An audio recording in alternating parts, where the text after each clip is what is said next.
行走江湖，最重要的就是看得懂局勢，能动手，絕不花錢。嗨，腾讯视频入戲的朋友們，大家好，我是丁禹兮，我們的老朋友又見面了。是的，這次是我們花開錦繡趙琳這個角色，你了解完之後，你覺得他最觸動你的地方是什麼呢？我覺得他很敢想敢做，他願意做大的夢，他也願意去實現自己的夢，所以我覺得他很厲害，很豐富，如同一株野草，然後無論他被放在哪兒，他都可以很堅強堅韌地生長下去。你形容他是一株野草，所以他身上其實有很強的力量感，感覺是，而且我覺得一株小草也可以有成為一棵參天大樹的夢。剛剛也本來想到這句話，我感覺小草成為參天大樹也對，但說明我們倆很同頻。对对，你最開始你是如何去找準這個角色的狀態呢？其實我一直覺得很多劇本裡面遇到的問題和那個角色遇到的困難和我們生活中可能遇到的或者說是迷茫的時候的問題其實是一樣的。古人會有這樣的問題，我們也有這樣的問題，包括有些時候我們也希望說大家能從我們的劇中能感受到一些可以感受到的力量。所以我覺得這個東西其實只要你化用到自己生活中的問題上，其實會有很強烈的共鳴。而且我也很希望在努力這條道路上走的那些人看完我們的劇之後能有一些新的力量。在過程中我還看到一個演傅太夫人那個曲風老師在過去的一個採訪，他說他如何塑造角色的時候，他會試圖用角色的邏輯去覆蓋自己的原邏輯。這句話其實在我當時看完之後，我是有一些感覺像可以抓到點什麼東西，但是又其實沒有抓到。我還在這個摸索過程中，是我在這部戲拍戲期間所新吸收到的一些體悟，所以我也願意分享給大家。所以這次以這樣一個方式去演這個角色，是不是和趙琳會相處得更自洽，或者說演的時候會更自如一些？我覺得是我們兩個一起去看待了那個世界的所遇到的問題、遇到的困難和當下的處境。但就像我剛才說的，趙琳是一個非常樂觀、敢想敢做的人，所以我就會跟隨着她，我和她一起攜手合力去到達她想要的那個彼岸。看你們路透，她服裝是那種粗布麻衣這種，那個狀態的時候是一個什麼樣的經歷呢？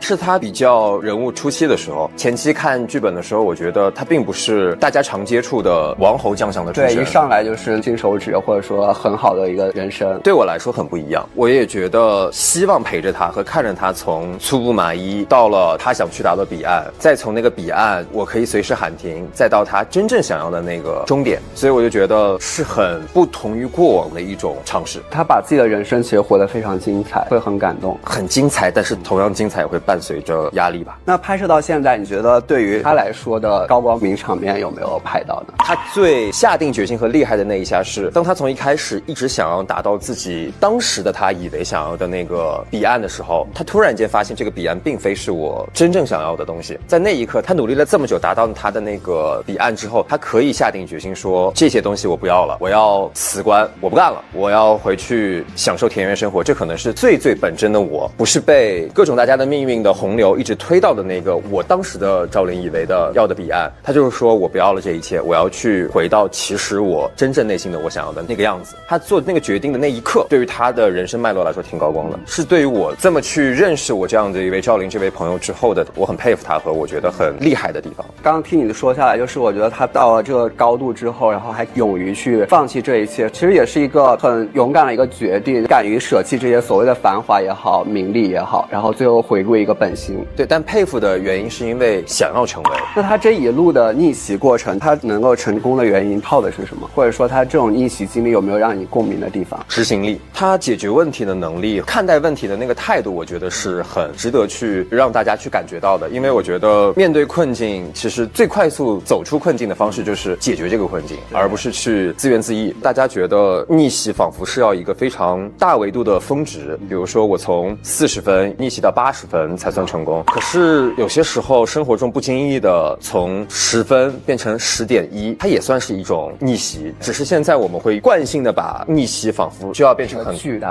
大的峰值。但是有些时候你說10分到10.1分不算是一种逆襲嗎？其實我們生活中就是可以收集這些不經意間的小小的峰值，它這些東西也是大家逆襲的一步又一步嘛。你說這個讓我覺得特別感動的是，就是大部分本人也没有說人生能活成一個爽文的劇本，就是一下子变成什麼樣子，一下子成功什麼樣子，大部分還是一步一步腳印這樣子走過來的。反正每次跟你聊這個角色的時候，我觉得很感動一個點，就是好像你其實跟角色感覺處成朋友的感覺，就是把它当作是真實生活中存在的一個人那種狀態。是因為在我們上次見面和這次的過程中，有一句新的話讓我有一些新的那些萌芽的迸發。他說，一場相聚注定是会有分別那一刻，但如何去理解和接受那一刻，被你改變的那一部分我会代替着你繼續陪伴我走完下去的路。所以我覺得其實我現在对於趙琳的感覺更多的一層是被他改變的那部分的我會和他一起陪着我走完之後的路。所以其實也是每個角色就是陪你走過這一段路，就造成演員丁禹兮一直往那個演員這條路繼續往前走。對，